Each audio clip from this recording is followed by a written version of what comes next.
Sanjay ji, Radhe Australia. Radhe. जय श्री राधे। महाराज जी, आपके चरणों में कोटि कोटि प्रणाम। महाराज जी, मेरा प्रश्न आपसे है कि मैं पिछले 5 सालों से ऑस्ट्रेलिया में रहता हूँ। 2 साल पहले पिताजी चले गए। तब से जिंदगी में कुछ भी करने से बहुत डर लगता है। मेरे ऊपर बहुत सी रिस्पॉन्सिबिलिटी होने के कारण हर वक्त ये डर रहता है कि मुझे कुछ हो ना जाए, और अगर हो गया तो मेरे परिवार का क्या होगा। कसाईवाड़े में पशु बंधे हैं, हरा चारा भी दिया जा रहा है, पंखा भी चल रहा है, समझ रहे हो। हरा चारा भी दिया जा रहा है, पर नंबर से है, कटना ही है। ये सकल प्रपंच काल का कसाईवाड़ा है, मृत्यु गड़ासा है, नंबर से शुरू है। लाखों रोज मर रहे हैं, लाखों रोज जन्म रहे हैं, लाखों नाच रहे हैं, लाखों रो रहे हैं। देखो सृष्टि में देखो ना, तो उन्हीं लाखों में हमारा तुम्हारा भी नंबर आएगा। नंबर तो आएगा प्यारे। काल के कराल प्रहार से यहाँ कोई नहीं बच पाया। बड़े बड़े अभिमानी, बड़े बड़े तपस्वी, बड़े बड़े महात्मा साहब, तो काल का प्रहार जहाँ तन पे होता है, महात्मा लोग उसकी आसक्ति छोड़ दिए। तो काल का प्रहार तन पे हुआ, उनको स्पर्श भी नहीं हुआ, वो आत्मस्वरूप काल स्वरूप स्वयं हो जाते हैं। भाई यही बचना होता है, नहीं जाना तो यहाँ से सबको पड़ेगा। भगवान चिदानंद वपु धारण किए, वो भी अंतर ध्यान किए, तो तुम कैसे रुक सकते हो। जाला तो कि शरीर का कुछ हो न जाए, कभी भी हो सकता है। हाँ, इसी डर से बचाने के लिए ये संत महात्मा अध्यात्म के गीत गा रहे हैं कि अगर उनकी बात मान लोगे तो डर से तुम बच जाओगे। डर जो है, हाँ, अज्ञान के कारण है। महात्माओं को डर थोड़ी होता है महाराज जी, कोई। आप अपने सत्संग में, एकांतिक में जब भी काफी बार ऐसी चर्चा करते हो, मरना है, जाना है, जी। बट संसार में तो ऐसा कोई कह दे तो अशुभ माना जाता है महाराज जी, फिर बहुत डर सा लगता है कि जाना हाँ, इसीलिए है। बट आप तो तो एकदम ऐसे कहते हो, जाना है, मरना है, तुम्हें भी जाना है, ये हमें भी तुम्हें जाना अमर करने के लिए, तुम्हें निर्भय करने के लिए, निडर करने के लिए असलियत तुम्हारे सामने रखते हैं। ये असलियत है कि नहीं, बोलो। हाँ, ये असलियत है ना। पता नहीं गेट से तुम बाहर निकल पाओ कि ना निकल पाओ, पता नहीं हम अगला शब्द बोल पाए कि ना बोल पाए। सच्ची बात, फांसी देने वाले को तो पता है कि अमुक तारीख को अमुक समय में फांसी दी जाएगी। किस समय काल अगला दबाकर किस घटना से, किस भाव से नष्ट कर दे, ये पक्की बात है। तुम क्या किए हो कि जहां जाना है वहां तुम्हारा कुछ भी प्रयोग आने वाला नहीं। जो जिंदगी में तुमने अपना मान रखा है, कुछ भी प्रयोग, ये शरीर भी यहीं रह जाएगा, और जो जाएगा वो तुम्हारे पास है नहीं। इसलिए डर रहे हो कि भैया जिससे हमें भारत से अमेरिका जाना है, और भारत की हर वस्तु यहीं बॉर्डर के पहले ही सब छीन ली जाएगी, अब निकलो। तो लगे मतलब पूरा जीवन हमने यहाँ दिया, सब कमाया यहाँ, और सब यहीं छीन लिया जाएगा। ऐसे छीन लिया जाएगा मृत्यु लोक में, कुछ भी नहीं जाएगा। न तो अच्छा सुमा जाएगा, न तो शर्ट जाएगा, शरीर जाएगा, मतलब कुछ ले जाएगा। अब इसीलिए सबको डर लगता है, क्योंकि यहाँ पत्नी है, पुत्र है, घर है, सब व्यवस्था है, और ये सब छूट जाएगा। इसीलिए कहते हैं अध्यात्म को पकड़ो पकड़ो, यही तुम्हारे लिए सुखद हो जाएगा, क्योंकि ज्ञान हो जाएगा ना। अभी आपको लगता है, जैसे हर घर के गार्जियन को लगता है मरना तो है ही यार एक दिन, पर अगर अभी मर गया तो मेरा परिवार बिखर जाएगा, नहीं लगता। बेटी ब्याह करने होंगे, बच्चे पढ़ाने का, ये बूढ़े माता पिता हैं, पत्नी, ये सब क्या होगा। नहीं नहीं, कुछ भी हो, मरना तो अभी नहीं है, और ये इतना काम तो बन ही जाए। वो ऐसे ही सोचता रहता पूरे जीवन, और खाली हाथ खोखला होके जाता है। मन पचते ही है अवसर बीते। जो कमाने आया था जीवन मुक्त होने के लिए, परमानंद प्राप्ति के लिए, कि इस मनुष्य जन्म में जाऊंगा और ऐसा भजन करूंगा कि बंधूंगा नहीं हम माया में। तो भैया ये माया बंधन आपने स्वीकार किया है। अगर आप इसे छोड़ना चाहे तो छोड़ सकते हैं आराम से, क्योंकि आपने ही पकड़ रखा है। राधा राधा जपो और डरो। हम कहते हैं डरो, जिससे तुम्हें सबल का आश्रय मिल जाए। जो शभीत आवा सरनाई, तो रखियो ताई प्राण की नाई। भगवान कह रहे हैं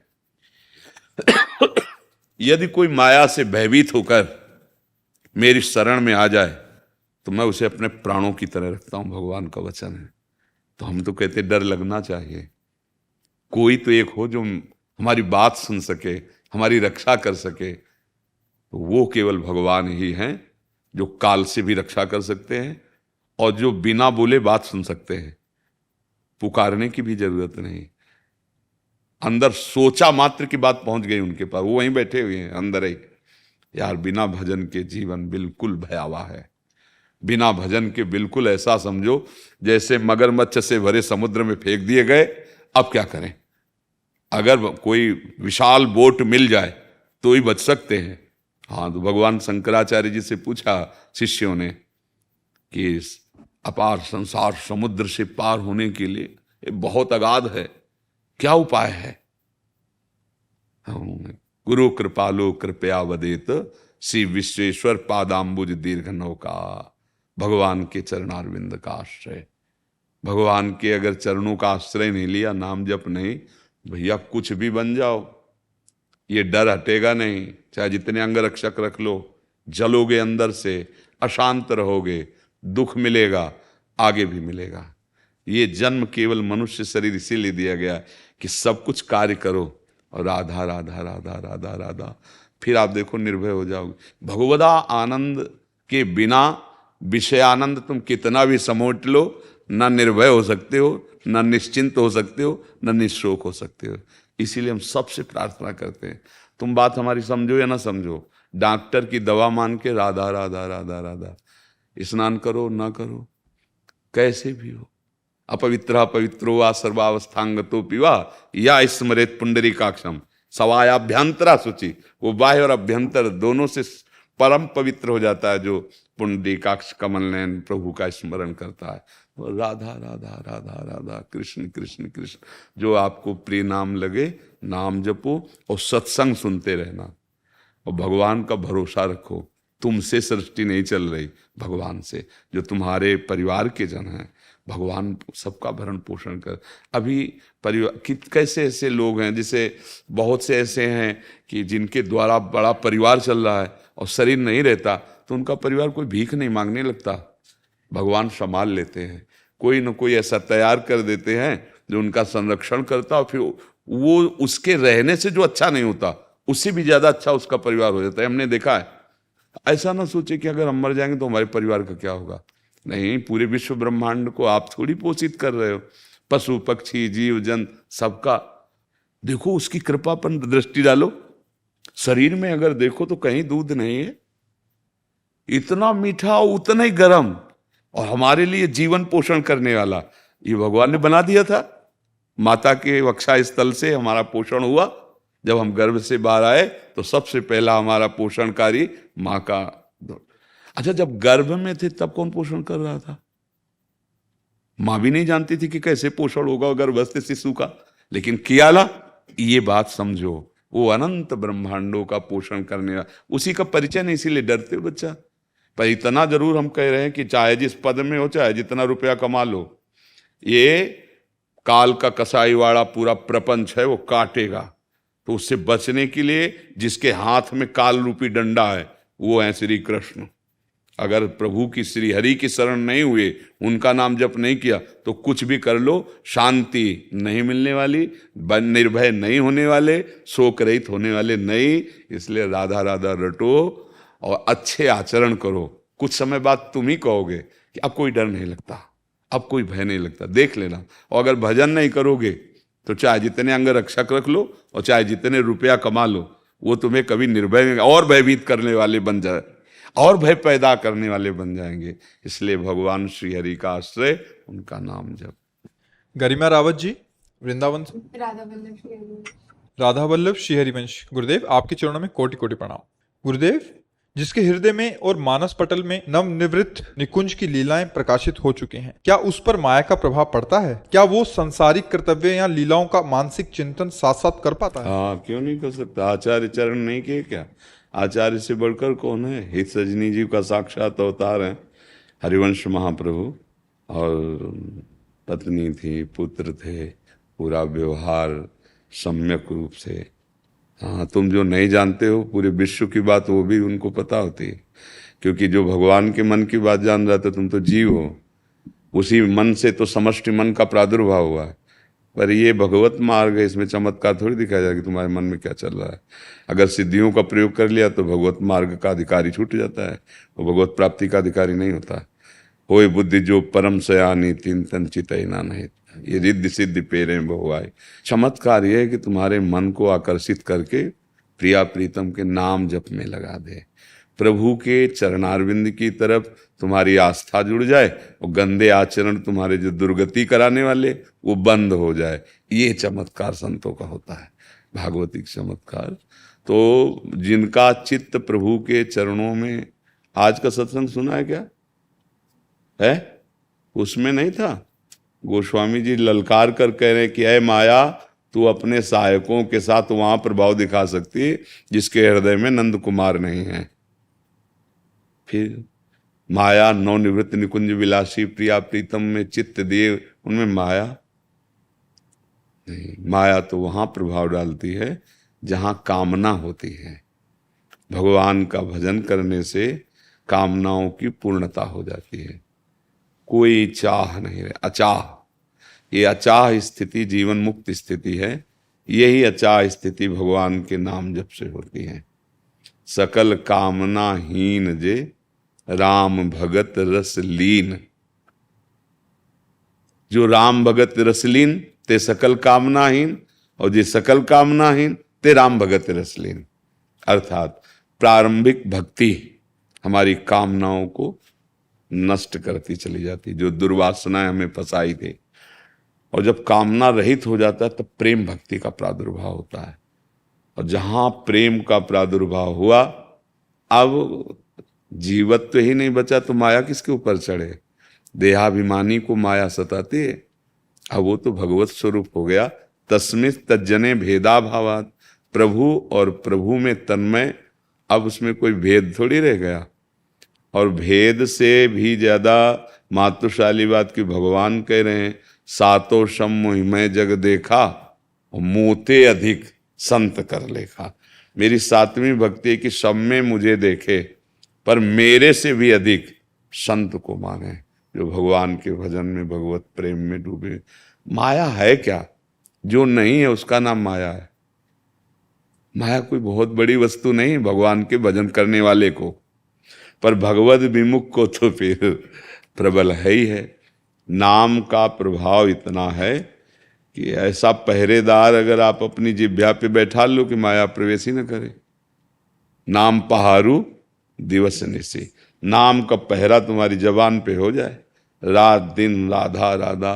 जो नाम गुरु जी ने दिया है, अब आप हमें फिर बताओ आगे चलकर। अभी तो धैर्य पूर्वक रहना, क्योंकि जैसे कल चर्चा में बताया था, सत्संग में आज में भी संकेत में बताया कि कोई द्रवित पदार्थ जैसे भरा हुआ है और नहीं निकल रहा है तो एक साधन है, जैसे शीशा है उसे गला के डाल दो, तो अब वो जितना जाता रहेगा वो ठोस होता रहेगा, द्रवित ऊपर निकलता चला जाएगा।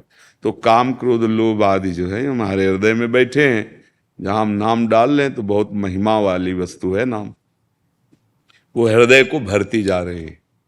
जिस पुलाई पे काम क्रोध आदि रहे थे ऊपर उठते चले जा रहे हैं।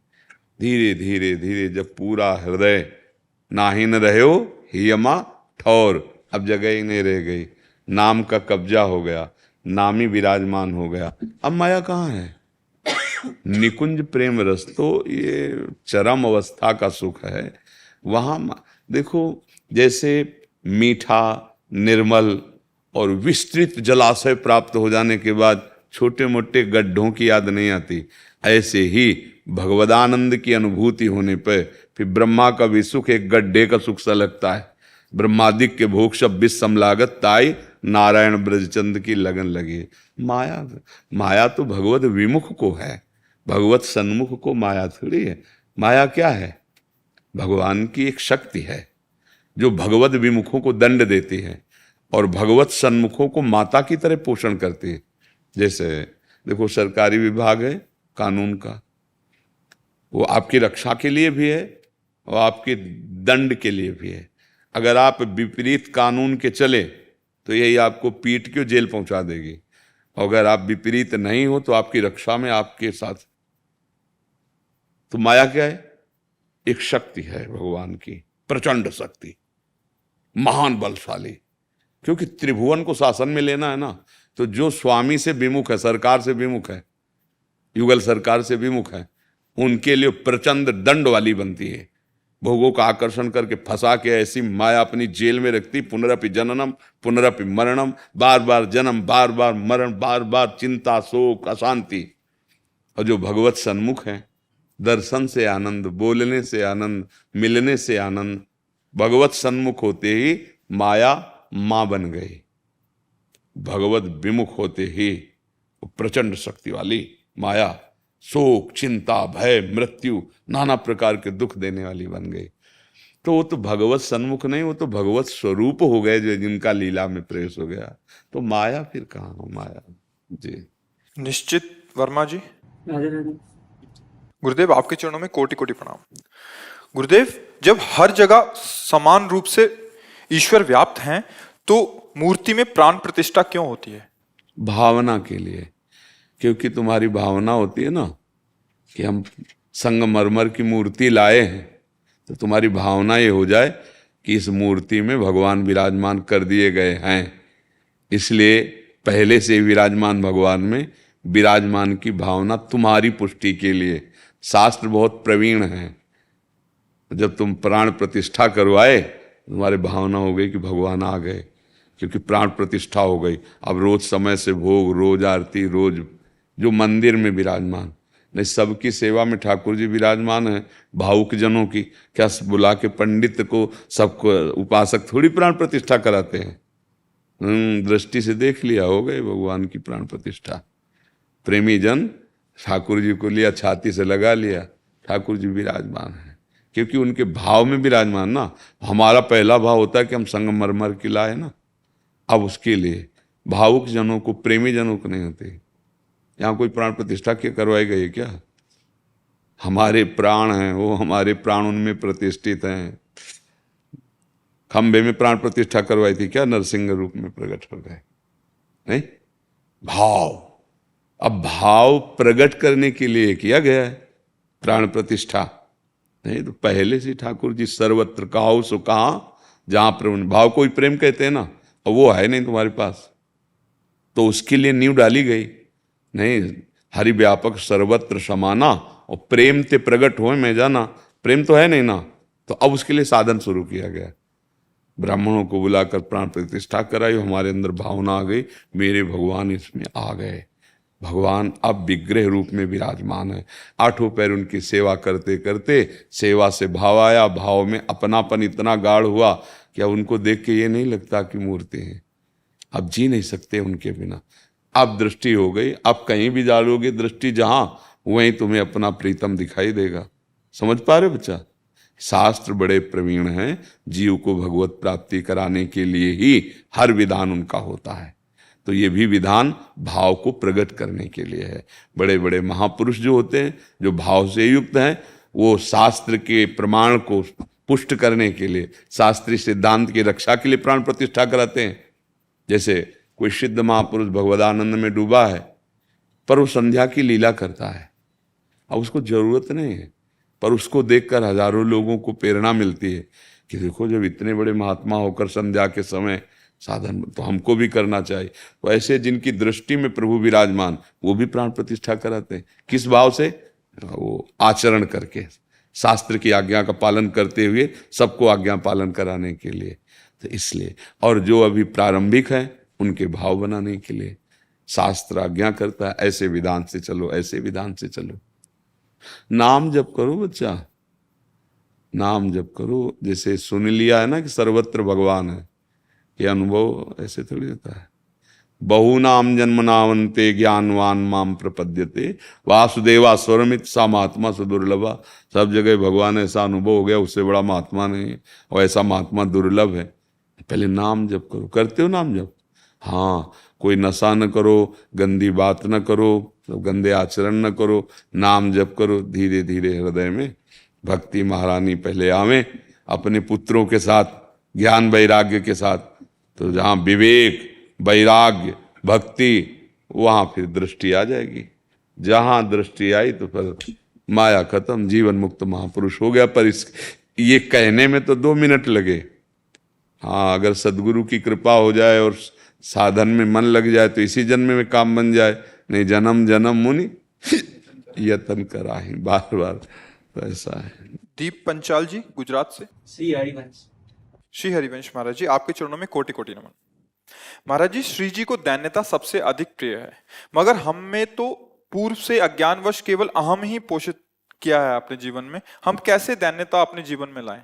अभी अभी ये जो पहला जो परिकर गया ना प्रश्न करके, इसमें यही उत्तर था कि सदगुरु के सिवा विश्व ब्रह्मांड में कोई ऐसा नहीं जो इसका नाश कर सके। अहम का नाश केवल सदगुरु की कृपा दृष्टि से, उनकी अधीनता से और उनके शासन को स्वीकार करने से होता है, अन्यथा नहीं। इतने बड़े महर्षि ब्रह्मर्षि दुर्वासा, अम्बरीश जी की महिमा सुनकर जलन पैदा हो गई। क्यों? क्योंकि शेष है अहम। तपस्या का अहम है कि मेरे समान तपस्वी दूब का रस, दूब घास होती है, उसका रस, दूर्वा रस, वलकल की लंगोटी और एक चक्रवर्ती सम्राट रानियों के बीच में, वैभव के बीच में, और उसका यश गाया जा रहा है और उस सभा में मैं भी बैठा हूं। देखते हैं किस कोटि का महान भक्त है। पूरा चरित्र प्रसंग है, त्रिभुवन में भागे घूमे और वो दैन्य ऐसे ही खड़े रहे। बलिहारी है उनकी, चरणामृत से ही समय काटा, जितनी देर घूमते रहे। और जब घूम के चरण आए तो कहा, अगर जीवन में हमारा प्रभु के प्रति जो भी अपनापन समर्पण है, मेरा भजन है, मेरा व्रत है, वो सब मैं दुर्वासा जी को प्रदान करता हूं। हे सुदर्शन, आप शांत हो। तब उनका आज मैंने देखा भगवान के दैन्य भक्ति की महिमा, आज मैंने देखी। ये दैन्य किसी भी साधन से नहीं आता, ये केवल गुरु कृपा से आता है, केवल गुरु कृपा से। जब संन्यास मार्ग में, साधन मार्ग में थे, गुरु कृपा रही बहुत। जैसा तस्मा शास्त्रम प्रमाणम थे कार्या कार्यो व्यवस्थित हो। जैसे डॉक्टर के पास ऑपरेशन तभी होता है जब वो लिखवा लेता है कि मर जाओ तो हमारा कोई मतलब प्राण समर्पित, तब ऑपरेशन होता है। तो अच्छा, वहां तो थिएटर में बंद होता है, यहाँ खुले मैदान में होश का इंजेक्शन लगा के होता है। नहीं, उसमें बेहोश का होता है, इसमें होश का इंजेक्शन लगा के होता है। और फिर जो तड़पन होती है, अगर समर्पित नहीं तो भागी जाएगा इस ऑपरेशन में। और अगर एक बार ऑपरेशन ठीक से हो गया तो जन्म मरण रूपी रोग, भव रोग खत्म हो गया। गुरु कृपा ही केवलम। अहंकार किसी का कभी भी अगर गलित हुआ है और दैन्यता आई है तो गुरु कृपा पात्र में आई है, तपस्वी में नहीं आई, किसी साधना वाले में नहीं आई।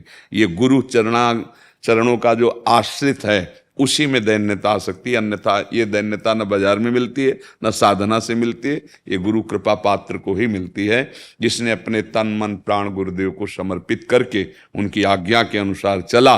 तो उसको ये नहीं रहता कि मैं इतना भजन साधन कर, लगता है गुरु कृपा करा रही है। तो जीवन में देखा है कि जो सुधार होता है वो केवल गुरु कृपा से ही होता है। उनकी आज्ञा पे रहे बस। अगर गुरुदेव पर समर्पण का भाव नहीं है तो उनकी आज्ञा पर क्यों म्यों प्रश्न, फिर वो फोड़ा ऑपरेशन में नहीं हो पाएगा। अक्षरशः जैसा बस निहाल कर देंगे, निहाल कर। बस ये जो दैन्यता है ये केवल गुरुदेव कृपा दृष्टि से आती है। और अहंकार का ऑपरेशन केवल गुरुदेव ही कर सकते, दूसरा ऐसा सृष्टि में नहीं है। भगवान और गुरुदेव एक ही है ना, हरि और गुरु दो थोड़ी होते। वही हरि कृपा बंदो गुरु पदकंज कृपा सिंधु नर रूप हरि महामोह तम पुंज जासु वचन रवि। पर हरि के होते हुए हमारा कुछ काम नहीं बना, यहीं बैठे हैं सबके। पर जब हरि गुरु रूप में आए तब बन गई बात। इसलिए भगवान भी आज्ञा कहते हैं, मोते अधिक गुरु ही जी। और गुरु को ये थोड़ी देखा जाता है कि अवस्था क्या है, पढ़े कितना है और मतलब कितना प्रवचन बढ़िया कर लेते हैं। ये सब प्राकृतिक बाहरी बातें हैं। सुखदेव जी पधारे, 16 वर्ष की अवस्था के थे, दिगंबर वेश। तो 10,000 वर्ष की अवस्था वाले ऋषि सब खड़े हो गए। उस सभा में भगवान व्यासदेव जी भी थे, वशिष्ठ जी भी थे, सब खड़े हो गए, सब ब्रह्म बोध संपन्न महापुरुष। क्यों? क्योंकि गर्भ से ही विरक्त और भगवत अनुराग में, भगवत तत्व में डूबे हुए महापुरुष। तो बाहरी शरीर अवस्थाएं नहीं देखी जाती है, वस्तु तत्व हमारे कल्याण के लिए गुरु रूप रख के आया। अब बस ऐसी अधीनता, जैसा चाहो वैसा। जैसे चरणों के नीचे पड़ी हुई धूलि को जब वायु का संयोग मिल जाता है, बड़े बड़े चक्रवर्ती सम्राटों के मुकुटों पर जाके विराजमान हो जाती है, आकाश में उड़ने लगती है वायु के संग से। ऐसे गुरुदेव की कृपा दृष्टि जिस दिन हो जाए तो चरण रज का सेवक बना हुआ दास विश्व ब्रह्मांड का जो स्वरूप है वो विश्वरूप हो जाता है, विश्वात्मा हो जाता है, वो ब्रह्म स्वरूप हो जाता है। जानत तुम्हें तुम्हें। तो अब फिर असली दैन्यता आती है। मिटिया मेट केवल गुरुदेव करते हैं इसका, इस आम का। ये हमारे जीवन का अनुभव है। और जहां तक शास्त्र स्वाध्याय किया है कि गुरु कृपा, इसीलिए कहा है कि चाहे भगवान शंकर के समान ज्ञानी हो और ब्रह्मा के समान चतुर हो, सृजन करता हो, पर गुरु कृपा के बिना इस माया से मुक्त होना। चाहे शिव विरंच सम हुई गुरु बिनु भवनिधि तरह न कोई। बात, मूल बात यही कि जो इस जन्म मरण का मूल अहम है ना, संसत मूल सूल प्रद नाना सकल शोक दायक अभिमाना, ये केवल गुरुदेव की कृपा दृष्टि से होता है। मिटिया मेट कर दिया अहंकार का। पर बस यही है कि भागना नहीं थिएटर से। ऑपरेशन थिएटर है ना, जैसे गुरु शरणागति एक ऑपरेशन थिएटर है, भागना नहीं है। अच्छा, वहां तो भाग नहीं सकता क्योंकि बेहोश है और हाथ पैर सब फिट कर दिए जाते हैं। यहाँ हाथ पैर खोल दिए जाते हैं और बिल्कुल चेतना जागृत कर दी जाती है और फिर ऑपरेशन होता है। अगर सह गया और रह गया तो फिर वो वही हो गया जो गुरुदेव है, वही हो गया। आप सरिस चाहें सबकी ना, बड़े करुणा में गुरु स्वरूप। तो भैया, अहंकार के नष्ट होने का एकमात्र उपाय केवल गुरुदेव की शरणागति और उनकी आज्ञा ही शरणागति है। वो जैसे आज्ञा करें वैसा कुछ ना बोले, ननुनच कुछ नहीं। गुरु वचन ही भजन है, पक्का मान लेना। जो हजारों वर्ष की तपस्या और साधना से नहीं होता, वो मंद मुस्कान से 1 सेकंड में हो जाएगा। तात स्वर्ग अपवर्ग सुख धरी तुलाए कंग, तूलन ताय सकल मिल जो सुख लो। जरा सा वो मुस्कुरा दिए और हृदय उनका शीतल हो गया कि मेरी आज्ञा में रह रहा है। वो गया, अंदर गया और जा आकर के जितने विकार हैं सबको भगा दिया। तभी वो भगवत प्रेमी महात्मा बन पाता है। गुरु कृपा ही केवलम। आदर्श पांडे जी, कानपुर से। गुरुदेव कोटि कोटि नमन। गुरुदेव, भगवान कहते हैं कि कोटि विप्रवद लागे जाहूं, आए शरण तजहि नहीं ताहू।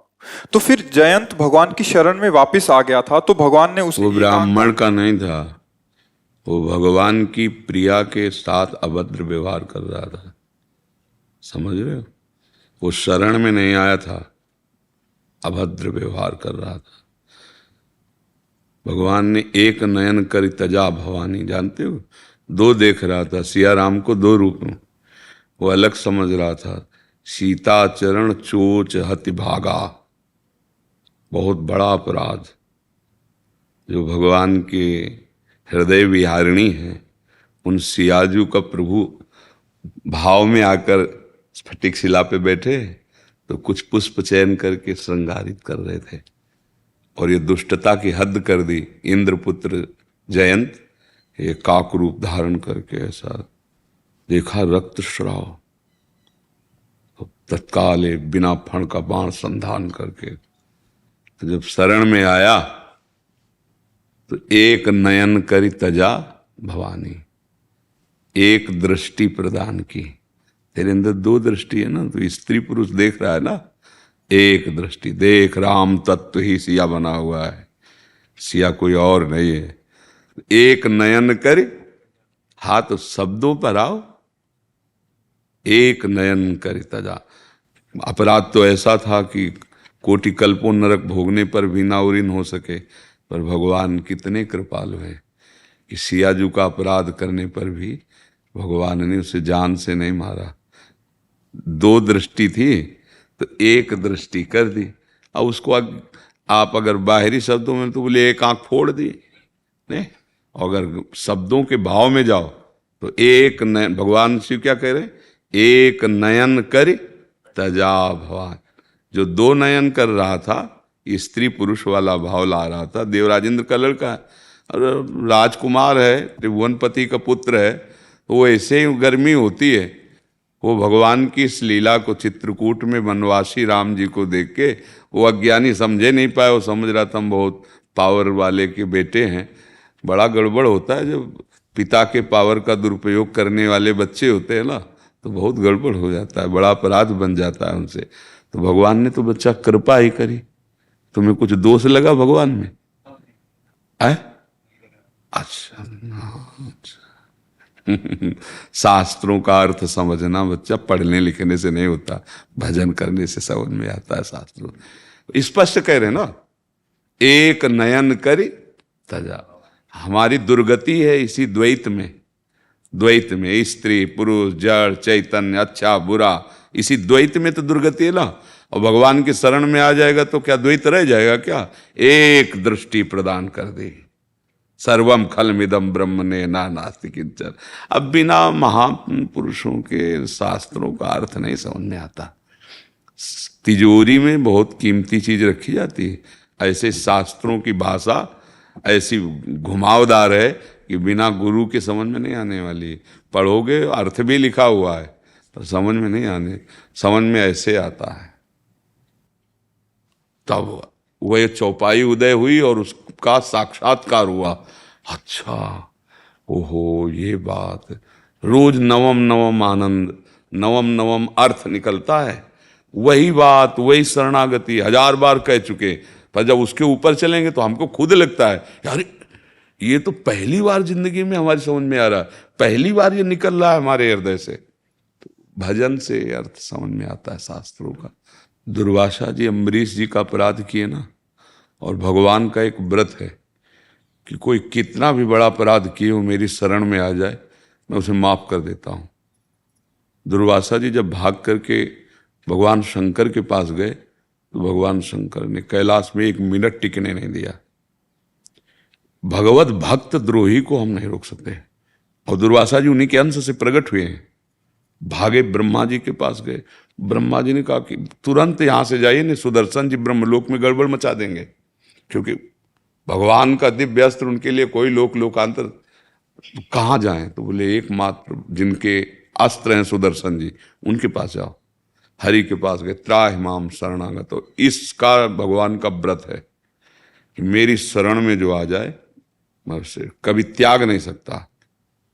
जे ही गए तो उन्होंने कहा कि मेरी सामर्थ्य नहीं कि इस समय मैं सुदर्शन को रोक सकूं, और भगवान का ही अस्त्र है सुदर्शन।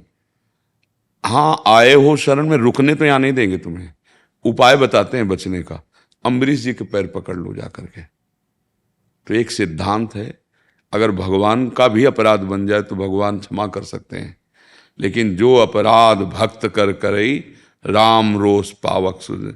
दुर्वासा जी की जलन वैकुंठ में भी शांत नहीं हुई। सुदर्शन जहां नित्य धाम में रहते हैं वैकुंठ में, वहां भी शांत नहीं हुए, जलाते ही रहे। और जब अम्बरीश जी के पैर पकड़े आके तब, तो ये बात समझ लो कि भगवान अपने प्रिय भक्त के, अगर जानकी जी को राम में नहीं देख रहे हो तो भगवान की प्रिय हैं और भगवान की बहुत बड़ी प्रेमी, जिनके जिह्वा से निरंतर नाम और हृदय में ध्यान। हनुमान जी आकर बता रहे हैं ना कि नाम पहारू दिवस निस ध्यान, तुम्हार कपाट लोचन निज पद जंती जाहे। तो फिर ऐसा अपराध करने वाले को भगवान ने इतना किया तो बड़ी कृपा कर दी। तो ये सिद्धांत सबको ही समझ ले कि भगवान फिर चरण शरण में आने पर भी ठौर नहीं देते। यदि कोई भक्त का अपराध करके आ जाए कि हरिशरणम, तो अब नहीं, अब पहले सिद्धांत है उसी वो भक्त क्षमा कर दे तो बात अलग है, नहीं तो दंड भोगना पड़ेगा। हरिशरण में होने पर भी भक्त का अपराध करके भगवान के चरण भी पकड़ लोगे तो वो कृपा करके यही आदेश करेंगे कि भक्त के चरण पकड़ो जाके, वो जब क्षमा कर देगा तो क्षमा हो जाएगा, नहीं तो नहीं क्षमा होगा। जैसे अम्बरीश जी के प्रसंग में आया, दुर्वासा को अम्बरीश जी के ही चरण पकड़ने पड़े। भगवान का व्रत था कि शरणागत हो जाए कोई तो वहां नहीं चलेगा। अगर भक्त अपराध करके आए हो तो नहीं चल पाएगा। फिर कोई ऐसा अगर सोचे कि हम भगवान के भक्तों को पीड़ा दे के और रामकृष्ण हरि कह के उस अपराध से मुक्त हो जाएंगे, नहीं, उसके लिए वो भक्त क्षमा करे तो हो सकता है, अन्यथा नहीं। समझ पा रहे हैं आप जी? बाबा कृपा ऐसी करो कि आते ही रहे बस, और कुछ होना चाहिए। आपका दर्शन होता रहे बस। कोई व्यवस्था नहीं आ रही, फिर मैं अंदर मैंने श्री जी से कही, मैंने श्री जी हाँ, ये क्या है कि श्री जी का ही सारा वैभव है। श्री राधिका कृपा बिनु सबके मनन अगम्य, प्रथम यथामति प्रणवो श्री वृंदावन तिरम। वृंदावन आना, और वृंदावन आने से भी ज्यादा वृंदावन के प्रेमी रसिकों का मिलना, ये बिना लाडली जी की कृपा के नहीं हो सकता। जब लाडली जी द्रवित होती हैं, कृपा करती हैं, तब ये तो अब आपके ऊपर कृपा तो है ही। देखो, हमारे बिना चाहे हमें मनुष्य जन्म दिया, हम जानते भी नहीं थे, हमें ऐसे संग में दिया जहाँ भगवत आराधना हो रही। बिना हमारे चाहे जब वो कृपा कर रहे हैं, तो कृपा का हम आदर करना सीखे तो कृपा बढ़ती चली जाएगी। कृपा तो है ही। जैसे माँ की कृपा बच्चे पर स्वाभाविक होती है, प्रार्थना करने से नहीं होती, स्वाभाविक होती है। ऐसे अनंत माताओं जैसा वात्सल्य हमारे प्रभु में है। चाहे जो नाम दो आप, शिव नाम दो, गणेश नाम दो, राम नाम दो, कृष्ण नाम दो, प्रभु तो एक ही है ना, सत्ता तो एक ही है। वो हमारी भावना के अनुसार जाकी रही भावना जैसी, प्रभु मूर्ति देखी तिल तैसी। प्रभु तो वही है ना। हम हमारे ऊपर कृपा है ऐसा अनुभव करते रहे, आनंदित रहते। और सबसे प्रार्थना है, नाम जप करते रहिए, जो नाम आपको प्रभु का प्रिय हो। हमारे प्रभु के अनंत नाम हैं, बिना नाम जप के मन को नहीं संभाला जा सकता। ये तो केवल एक ही नाम है राधा। आए अब तो केवल एक ही नाम है राधा। हम इसलिए कह देते जैसे आप ले, तो हम किसी की, क्योंकि हम जानते मेरे ही प्रभु सब रूपों में है, इसमें मुझे कोई संशय नहीं। आप हमारे पूज्य हो ब्रजवासी। महाराज यही सकाल मेरी आपसे, जो भी ब्रजवासी आपके पास आवे, आप भजन की बात ना बोलो, केवल यही बोलो कि आप ये नहीं। देखो जो, हाँ, इसका भी राज से समझो। भजन का सच्चा स्वरूप होता है प्रभु को अपना मानना। प्रेम प्रभु करते हैं, हम प्रभु को अपना मानते हैं। जैसे प्यार तो मैया करती है, हम मैया को अपना मानते हैं ना। हम मैया को भूल सकते हैं, लेकिन मैया मुझे नहीं भूल सकती। तो प्रेम तो मैया करती है, पर मैया को मेरी माँ ये मैं मानता हूँ। समझ रहे ना? ऐसे ही भगवान हैं, सारे जगत के मालिक हैं। भजन का स्वरूप है प्रभु को अपना। तो ब्रजवासी वही जो ठाकुर की ठसक में रहता है। आप आके क्या बोले हमसे, जय गिरिराज धरण की। अब आपको उपदेश देने की जरूरत थोड़ी है। आपके जीवन की प्रक्रियाएं और जीवन सब केवल ठाकुर जी हैं। इस ब्रज रज में जो जन्मे हैं, जो ब्रजवासी जन है, उनका गर्व ठाकुर जी हैं, उनका जीवन ठाकुर जी हैं, उनका सब कुछ ठाकुर जी हैं। उनके सिवा कुछ नहीं है। आपका क्या है? ठाकुर जी के सिवा कुछ है? वही लेन देन खान पान शयन जागरण वही हैं। इसी को तो भजन कहते हैं। वो काय कहते हैं? उद्धव आए थे भजन समझा ले गोपियों को। उद्धव जी भजन समझा ले आए थे गोपियों को। उनकी समझ ठीक हो गई, वो समझ रहे थे कि हम ब्रजवासियों को जाके समझाएंगे, लेकिन जब यहाँ आए तो उनकी समझ ठीक हो गई। इसलिए आप लोगों को केवल हम इतना ही कहते कि अपनी ठसक में रहो। हाँ, ठाकुर की ठसक ही भजन है। इससे बड़ा और क्या भजन हो सकता है कि ठाकुर जी हमारे हैं, हमारे घर के हैं, हमारे घर के हैं। ये बात बैठालने के लिए तपस्या की जाती है, भजन किया जाता है कि हृदय पवित्र हुआ, तब हम समझते हैं भगवान के अंश हैं, भगवान हमारे हैं। वो तो पैदा होते ही आपको पता है कि आप ठाकुर के जन हो, आपको पता है। बस उसी ठसक में आप रहो। इसीलिए हम आप लोगों की जय जयकार करते हैं, आपकी विनय करते हैं कि आपकी चरण रज हमारा सर्वस्व है। आपका हाँ कृपा प्रसाद हमें इस रज के स्पर्श आपको हुए जब माँ के गर्भ से आए सीधे। और इस रज को बड़े बड़े ऋषि मुनि याचना करते हैं, उद्धव आदि। तो इसलिए आप बस ये है कि इतने बड़े के होके कुछ ऐसा गलत ना हो जो अब बिछुड़ जाए। बस सावधानी इतनी रख ली है हाँ कि इतने जय सुमित जी महाराष्ट्र से। राधे राधे। राधा वल्लभ श्री हरिवंश। राधे राधे गुरुदेव, आपके चरणों में कोटि कोटि प्रणाम। गुरुदेव, आज का दिन मेरे जीवन का अभी तक का सबसे भाग्यशाली दिवस है, क्योंकि मुझे आपके साक्षात दर्शन हुए। आपकी वाणी के प्रभाव से जीवन में काफी सकारात्मक चीजें हो रही हैं। व्यवहारिकता में इतने उलझ गए थे कि भगवत मार्ग का विस्मरण ही हो गया। आपने मार्ग दिखाकर मेरा जीवन उपयुक्त बनाया, उसके लिए आपका कोटि धन्यवाद। महाराज, धन्यवाद तो हम आप लोगों को देते हैं कि आप कृपा करके बात सुनते हैं संतों की और मानते हैं। देखो, संतों का क्या है कि जैसे माँ है ना, मम्मी, उसको कभी हम धन्यवाद नहीं देते। वो तुम्हें धन्यवाद देगी जब एक गिलास दूध पिलाएगी, जैसे बच्चा थे ना, पी जा, पी गए, शाबाश बेटे, दूध पी गए। तो उसमें माँ का क्या है? ये माँ की महिमा है, वात्सल्य है कि बच्चा दूध पी और पुष्ट हो जाए, सुखी हो जाए, और हम उसे खेलते हुए स्वस्थ देखें, ये हमारी छाती का सुख है। तो देखो, तुम सब हमारे घर के हो, क्योंकि हमारा घर प्रभु का है, प्रभु हमारे स्वामी हैं। तो अगर आप अच्छे आचरण से चलोगे, आप भजन करोगे, आप सुखी होगे, हमारी समाज सुखी रहेगी, तो हमारा जन्म लेना, हमारा शरीर धारण करना, हमारा भजन करना सार्थक हो गया। तो आप हमारी बात मान रहे हैं, तो हमारे जीवन को सार्थक कर रहे हैं, अपने जीवन को सार्थक कर रहे हैं। तो धन्यवाद के पात्र सही माने में आप हुए कि आप बात मान लिए। बस बात मान लेना तो सब बढ़िया बात। और संतों को अपनी माँ जैसा समझे। माँ को क्या धन्यवाद, माँ दूध पिलाती है जब, तो हम धन्यवाद थोड़ी देते हैं। अगर कोई कहे भी कि माँ को धन्यवाद दे दीजिए, तो ऐसा हिम्मत भी नहीं पड़ेगी, तुम्हारी नहीं पड़ेगी। माँ का प्रेम देख करके, माँ से अपनापन जो है, तो कभी आज तक जीवन में कहीं किसी ने नहीं कहा धन्यवाद। महाप्रभु चैतन्य देव भगवान के स्वरूप हैं। जब सची माता, तो उनका माता प्रभु की प्रेरणा से मैं घर में नहीं टिक सकता, क्योंकि उन्होंने जिस लिए भेजा है वो कार्य, इसलिए सन्यास। पर माँ, मैं तुमसे कभी उऋण नहीं हो सकता। अगर अपने शरीर के चमड़े की जूती बनाकर और आपके चरणों में पहना दें, तो भी कोई माँ के प्यार से, माँ की सेवा से उऋण नहीं हो। महाप्रभु से आद्य गुरु भगवान शंकराचार्य संन्यास लेने के बाद भी अंतिम संस्कार अपने कर कमल से अपनी माँ का किया।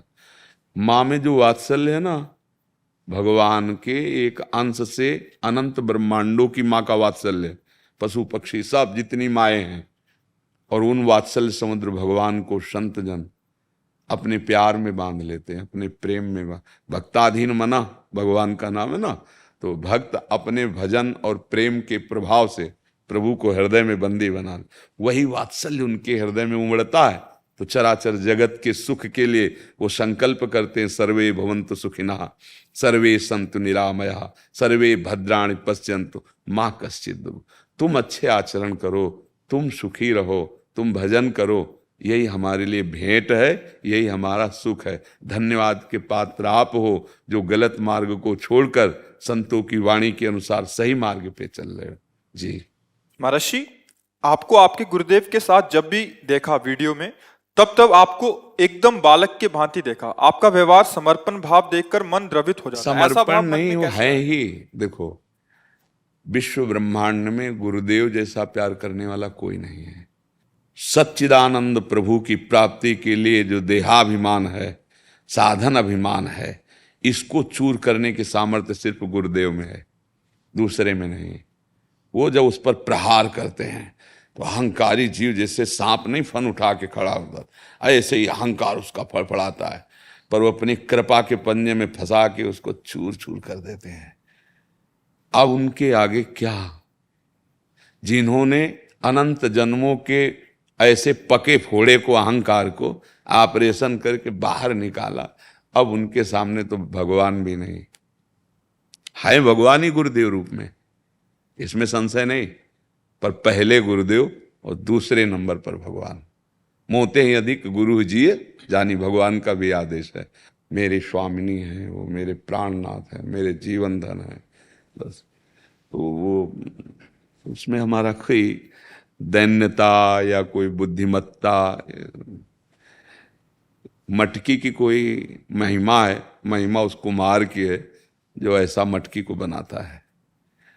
पर उस मिट्टी को देखो, बोली नहीं।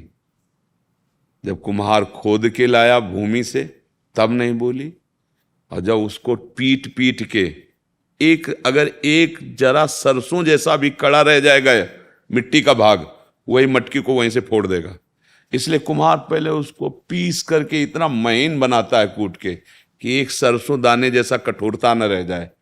फिर उसको जल डाल के रौंदता है पैरों से, फिर रौंद कर हाथ से मिला के उसे चाक पे चढ़ाता है और जैसा चाहता है वैसा आकार दे देता है। फिर भी नहीं बक्सा, धूप में, प्रचंड धूप में रख के उसको सुखाता है, फिर भी नहीं, फिर प्रचंड ज्वाला की आग में रख के उसे पकाता है और फिर बाजार में रह के सिक्के से बजाता है। देखो इतने की है, लेना है तो ले जाओ। जब एक कुम्हार मिट्टी को रस रखने लायक ऐसा, तो सदगुरु रूपी अगर कुम्हार हमारे हृदय को, तो फिर प्रेम रस रखने लायक नहीं रह जाए। कच्ची मटकी अगर आप डालो ना एक लोटा जल, तो जल जाते हुए फैल जाएगी मटकी। तो गुरुदेव अपने शरणागत के हृदय को, ये जो कड़ापन है उसे अहंकार कहते हैं। जैसे साधन मार्ग में बचपन से चल रहे थे, यहाँ तो मतलब आधा जीवन इधर आया है, आधा जीवन उधर संन्यास में गया, तो हम समझते थे कि, पर जब गुरुदेव की कृपा दृष्टि हुई तब समझ में आया कि सब साधनाएं एक तरफ वृंदावन की, अब स्कूल में अब ककाहारा शुरू होगा। जब पहले आए थे ना तब लगा कि वो सब साधना ऐसे पूर्व जन्म की जैसी समझो, वृंदावन का प्रेम रस एक अलग। इसके लिए जो मन चाहिए, इसके लिए जो बुद्धि चाहिए, जो अहम चाहिए, वो साधना से नहीं होता, वो रसिक महापुरुष की कृपा से होता है। हाँ, अहंकार का चकनाचूर करने वाला विश्व ब्रह्मांड में केवल एक ही है, गुरुदेव, दूसरा नहीं। इसीलिए उपासक यदि गुरु का ये भाव रख ले कि साक्षात परब्रह्म, क्योंकि तभी से रुक पाओगे। अगर ये बुद्धि है, साधु बुद्धि है, तो भी नहीं रुक पाओगे। नहीं, भजन की बुद्धि है तो भी नहीं रुक पाओगे।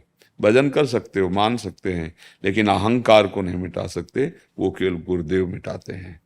त्राहि माम शरणागत, बस उन्होंने जो पिटाई शुरू की मन और अहम की, तो श्री जी के चरणों तक पहुंचने की योग्यता आ सकती मन में नहीं। तो वहां जो है ना, वो एक फंसा हुआ मृग देखते हैं आप, मानस मृग फंसा हुआ जो उनकी कृपा जाल में है, कृपा दृष्टि में।